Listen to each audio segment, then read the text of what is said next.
이제 먼저 송현주님께 좀 여쭤볼게요. 네. 자, 지역구에서는 아버지가 풀리기를 상당히 기대하고 광주 서갑에 있는 지역구 주민들은 유권자들은 상당히 기대를 많이 했죠. 기대를 많이 하기도 하고 이제 보석 신청이 되지 않았을 때 시민분들이 굉장히 안타까워하셨어요. 네. 네, 안 됐지, 뭐 됐지, 뭐 이렇게 물어보면서. 자, 그랬는데 지금 이제 기각되고 난 뒤에 네네네. 지금 시민들의 반응은 어떻습니까? 말씀하신 대로 굉장히 좀 분개하는 입장이고 예. 이렇게까지 할 일인가라고 예. 많이 얘기하시는 중입니다. 자, 그러면 집에 이제 맏딸로서 지금 선거운동 본인이 어떻게 하세요? 광주 서갑 지역구에서? 일단 내 사무실에 좀 양해를 구하고 예. 내년 휴가까지 다 전부 끌어서 지금 쓰고 내려와 지금 있습니다. 직장 생활하는 중에 네. 휴직 상태에서 이제 선거운동을 하고 있다는 네, 거고요. 휴가를 내고. 네. 휴가를 내고 하고 네네네. 있고. 그래서 이제 선거운동을 주로 어떤 식으로 하면 본인이 직접 유세차에 올라타서 이제 네. 명함 나눠주고 지지 호소하고 이렇게 하고 있습니까? 큰 루트는 이제 오전에 출근길 인사를 드리는데요. 예. 광주시 같은 경우에는 도보로 이동하시는 분들보다 차 통행량이 굉장히 많아요. 예. 그래서 유세차에 올라타서 손을 흔들고 신호 바뀔 때마다 인사드리는 식으로 아침을 시작하고요. 예. 그 다음에 오전부터 이제 오후 시간대는 사람이 많이 모이는 곳, 예. 행사 또 상가 하나하나 돌아다니면서 명함 하나씩 드리면서 이 상황을 설명드리고 후보가 예. 나왔음을 알리고 이런 식으로 선거운동 진행하고 반응은 있습니다. 어떤가요? 직접 이제 따님으로서 이렇게 네. 선거운동을 하면. 반응은 사실 놀라우리 많지 응원을 많이 해주셨어요. 예. 굉장히 이제 동생이랑 둘이 후보 대신해서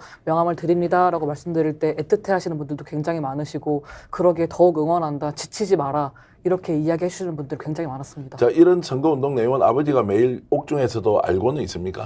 네, 저희도 몸이 정말 여의치 않은데요. 시간이 정말 여의치 않은데 틈틈이 편지로 말씀드리고 있습니다. 편지로 말씀드리고 네. 있다. 자, 아드님은 어떻게 지금 선거운동 하세요? 이제 어머니와 누나는 주로 시민분들을 직접 만나는 편이고 저도 예. 평소에는 그 일정에 동참을 하지만 예. 이제 방송사의 언론 인터뷰 등등이 잡히면 제가 가장 앞장서서 언론에 노출을 맡고 있습니다. 예. 지금 이제 방송을 처음 보시는 분들을 위해서 제가 제작진께 부탁을 좀 드리면 우리 송주환님과 송현주님이 이야기를 할 때는 밑에 자막으로 이름을 좀 내주시면 아마 오늘 이 방송이 지금 현재 동시 접속자가 2,100명에 이르고 있고요.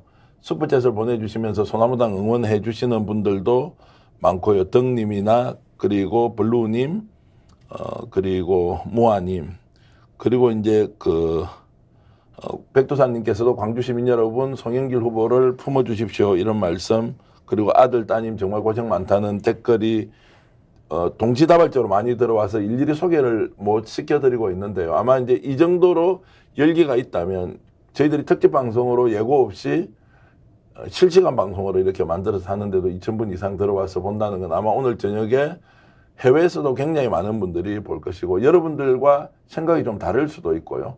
또 지지 후보가 다를 수도 있습니다. 다만 우리가 민주주의 사회에서 다양한 의견을 들어보고 최종 판단을 할 수 있는 기회는 줘야 하는데 송 후보와 관련해서는 지금 현재 판사든 또는 정치권이든 심지어는 언론까지도 이 부분에 대해서 이상하리만큼 원천 봉쇄를 하고 있다. 그래서 스픽스가 사회적 약자, 소수자, 소수정당, 국민의 다양한 목소리를 듣도록 하는 것이 민주주의의 핵심인데 이것이 안 되는 것은 우리라도 나서서 국민 여러분께 소상하게 알려드려야 한다. 최종 판단은 국민들이 할 것이다. 이제 이런 생각 때문에 방송을 기획하고 진행하는 것이니 여러분들 이런 내용 아시고 편하게 방송 봐주시면 좋겠습니다. 자, 송주환님한테 하나 더 좀 질문을 하면 그런 식으로 이제 어머니, 누나하고 이렇게 선거운동을 하면서 본인이 굉장히 어렵고 힘들고 이런 걸 느끼시잖아요. 네. 아버지가 어떻게 살아왔는지도 사실 아시겠죠. 네. 거기다가 아버지가 뭐 제대로 돈을 벌어서 집에 갖다 줘서 정말로 이제 뭐 풍족하게 이렇게 살아왔던 것도 아니고 현장에서 직접 정치인의 아들로서 또는 이제 정치인처럼 지금 활동을 하잖아요. 그러면서 어떤 생각이 좀 들어요? 정치란 무엇이다? 선거운동이란 무엇이다? 이런 거 어떤 생각이 들어요? 네.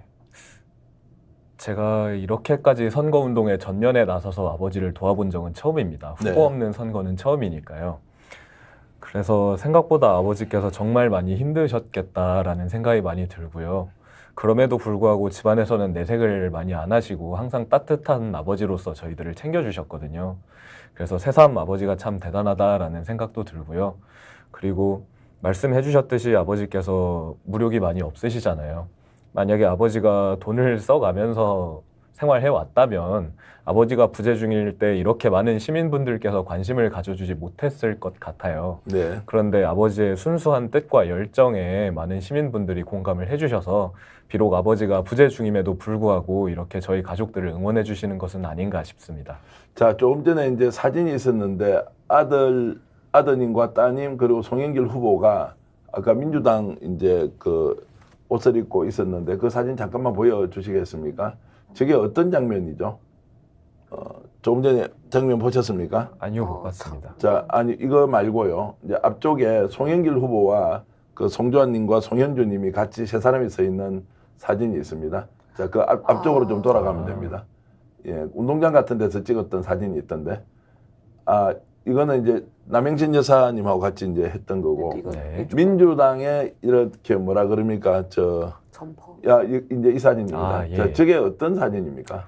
서울시장 후보로 나왔을 때인가요? 네, 맞습니다. 서울시장 선거 운동 당시 사진이고요. 당시 아마 마라톤 행사가 있어서 예. 저희 아버지와 누나와 제가 함께 인사를 드리고 있는 장면 같습니다. 예.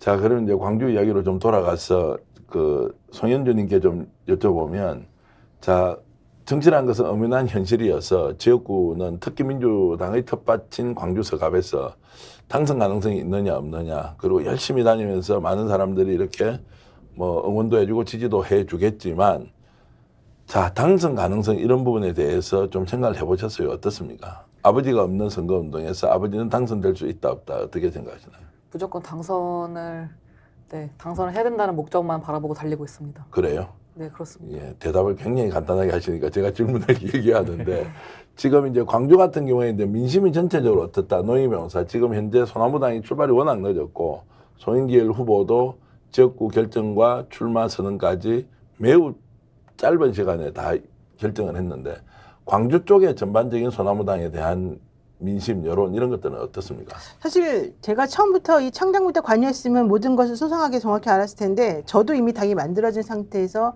도와달라는 요청을 받고 한참 동안 고민하다 들어왔기 때문에 사실 내용을 정확히 알지는 못합니다. 그런데 제가 알고 있는 한에서는 3번, 4번 엎어졌다는 거예요. 이미.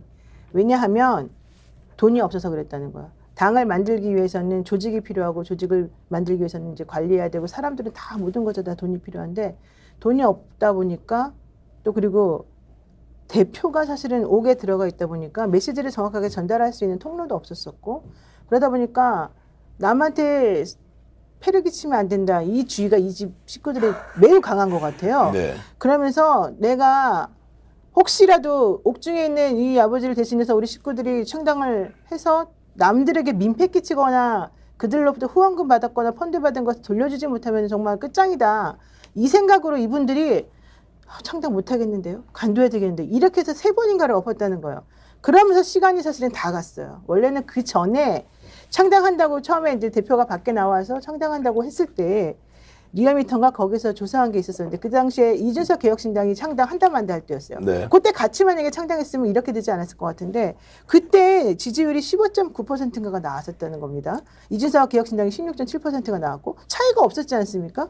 그랬는데 책임감이 너무 강하신 이분들이 때를 많이 놓치고 결과적으로는 한다 안 한다 하다가 떠밀려가지고 사실은 창당을 하게끔 됐어요. 그러니까 이미 다른 사람들에 비해서는 한 달이나 이미 늦었고 정치판에서 한 달은 엄청난 거거든요. 그 사이에 조국신당이 이제 나가게 됐고 조국혁신당은 타이밍을 제일 기가 막히게 잘 잡았던 게 민주당이 내부 공천 문제 때문에 한참 시끄럽고 한참 공격을 받을 때 딱 나왔기 때문에 사람들이 모두들 이렇게 시끄러운 와중에는 조국혁신당이 답인가 보다.